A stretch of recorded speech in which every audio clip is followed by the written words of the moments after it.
Welcome back to my Empires Season 2 recap. Week 6. Let's see what our rulers are up to. Catherine was able to connect the nearby pathways of Lizzie and Whip through both land and water. Later, she would build docks with boats and a ship in a similar style, ran by a fishing villager. To ensure people don't get lost, a light trail above the water is made to her own pier. Wanting to make use of the wings Joel scammed him with, Scott repairs them by using a variety of dyes, sticks and golden nuggets. However, once Shovel comes round, showing off her new wand, he is able to sense the magical aura around it, where we are then led to a story from his adventure days. He had once heard of an ancient temple which had a skull with jewels in both eyes, yet when he found it, there was only one pink jewel. Thinking nothing of it, he took the skull with him to camp and went to bed, only to realise as he woke, his left eye was gone, now a jewel in the skull. He searched for years to get his eye back, to only find a wizard in a swamp, only interested in helping once he showed a skull. Desperate to get his eye back, Scott agreed to give the wizard the skull, which he had wanted to get rid of for a while, and go to sleep. Waking again, everything was gone,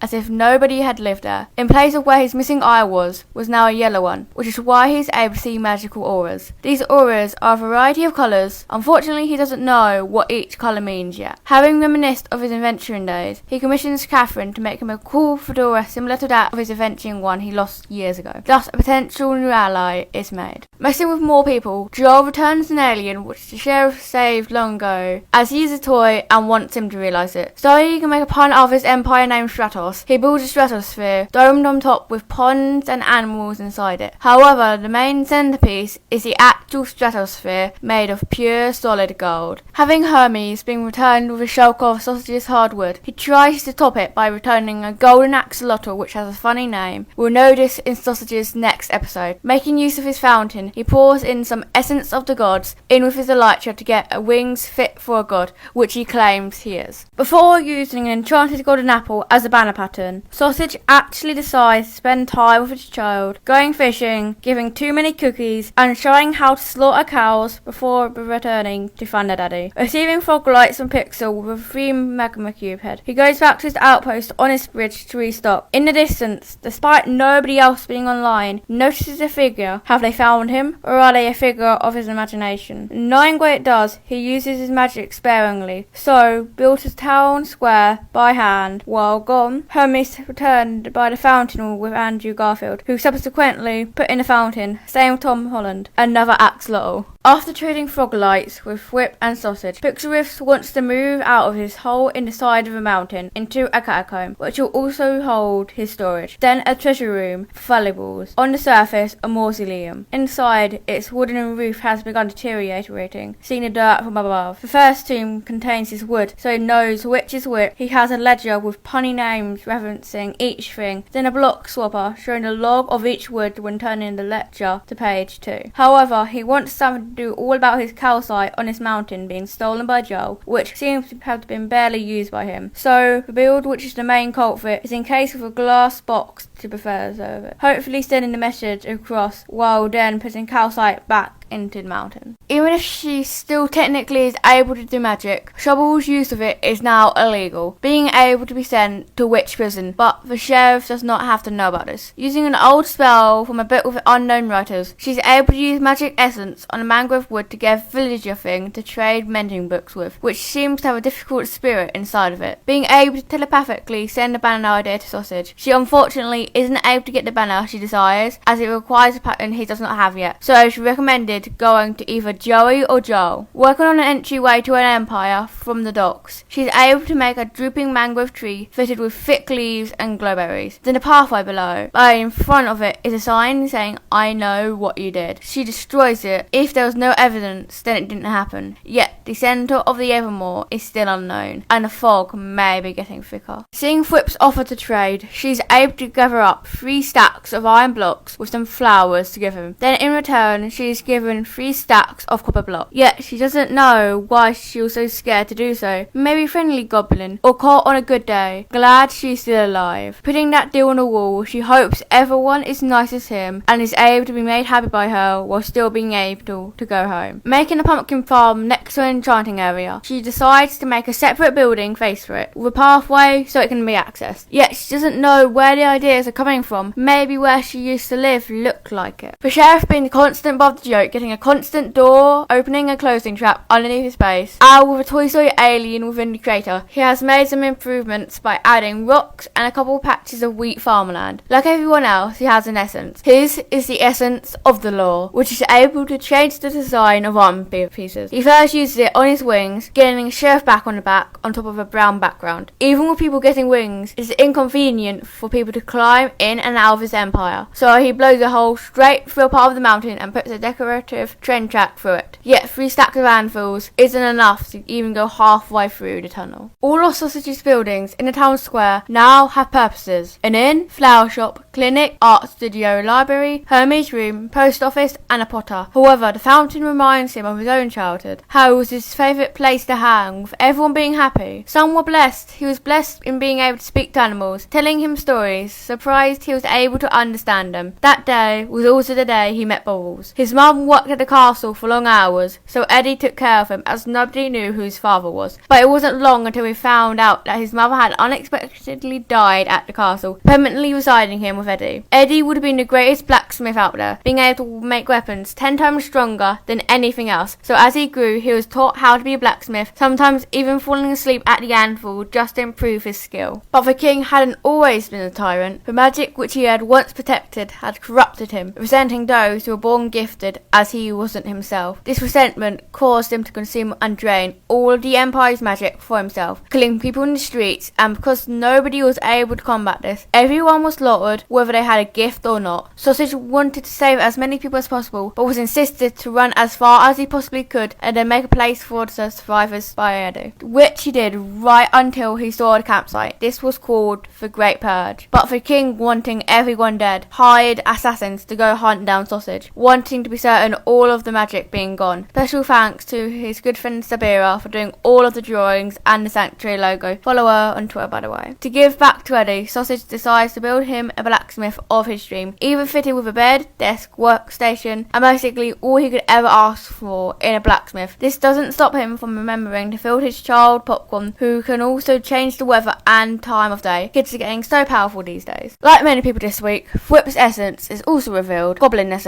meaning he's able to turn villagers into small goblin ones. However, to guarantee a food supply, he breaks onto the nether roof and makes a hoglin farm, then finishing the tunnel to gems. So he can sell this to abscess of pork chops. Above the piggy farm, he builds a butcher's, which next to it has a watermill so the pigs can hang out there. Officially, this is the pork district, getting a flashy sign like the stone one above it. Deciding to be chaotic, he waxes half of Joel's copper one stage before completion so it isn't obvious, but puts a cage above a warden because people have been stealing stuff and leaving signs. He is a devout follower of the sheriff. Pixswift's new glass cage is quite noticeable to Joel, and he decides to check it out. He didn't know he couldn't take the calcite, but respects the hustle, taking him 1.5 hours of non-stop mining glass to remove it all. So in retaliation, covers Pixel Mountain with the glass, but is caught in the act and it looking like as if it was cling filmed. Having built an expandable entrance to a mega dense area by the fountain to calm him down, he had realised the spear in the stratosphere was gone. The world is truly at stake, needing an investigation. Yet before that, he needs to go all out for a gift to Sausage, as he does so much for him, giving him a bending books, gold, emeralds, and 2 bits of netherite. A very hard item to get, taking him a long time. On that note, thank you for watching my Empires Season 2 Week 6 recap. If you enjoyed this video, like and subscribe with the bell so you are notified of my next recap. Maybe even leaving a comment. Goodbye.